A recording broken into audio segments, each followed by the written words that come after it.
Happening now, advocates from across Oregon are pushing for a new bill that would better cover screenings for cervical cancer. If passed, Senate Bill 1527 would eliminate cost barriers that can force some patients to make the difficult choice of foregoing follow-ups to concerning test results. Now, dozens of patients, providers, and survivors with the American Cancer Society Cancer Action Network plan a rally on Tuesday at the state capitol in support of this bill. We have Carrie Hampton and Kriti Gutakonda here that are live to talk about this bill and the future here this morning. Appreciate your time. Thanks for coming in. Thank you. Yeah, Carrie, let's start with the bill. Senate Bill 1527. What exactly is in this bill? Okay, so this bill would eliminate cost sharing or co-pays for individuals who have received an abnormal Pap smear. So once they get that abnormal diagnosis, a lot of people won't go and have the follow-up because of the cost. And so what this will do, it mirrors a bill that we passed in 2023 with breast cancer screening. So it would basically take away that cost share, saying further diagnostic testing would be covered by the insurance companies. Yeah. And if passed, we will be the only state in the country that has even looked at a bill like this. So wow. It's pretty exciting. It is. And when you look at the why here in all of it, you do sometimes, and I can say this having been a patient in this position who has gotten an abnormal test result back previously. Could be nothing, could be something we want to follow up on, but you don't know unless you go and have those additional follow-up tests, which for some patients, depending on their plans, depending on out of pocket, can cost hundreds, upwards of $1,000. And if we don't have those screenings early, you are running the risk of a later diagnosis potentially of cancer in a stage that would then be harder to treat, increasing your risk of a really awful outcome, right?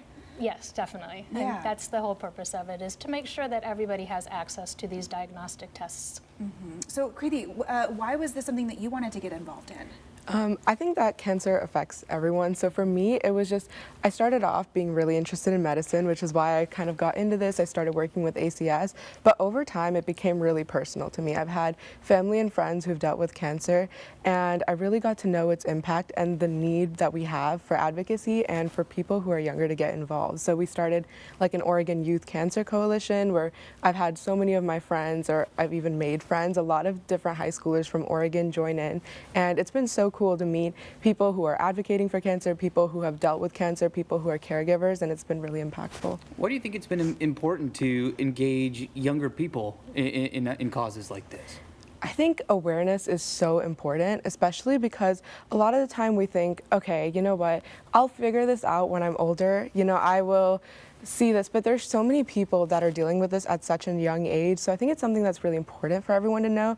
And something that I've realized while advocating and while going to these events is that all the decisions that are being made today impact us in the future. So it's just so important for high schoolers to get involved. Yeah, and to, I think, understand that time is of the essence in so many of these cases. So yes, the earlier that you learn and can advocate, the better. And Carrie, you mentioned this has been, you know, a successful effort before with breast cancer screening. Are we seeing bipartisan support for this bill? What are you hoping will happen next week? Actually, it passed out of the Healthcare Committee unanimously this week. And so the next step is it goes to the Senate floor.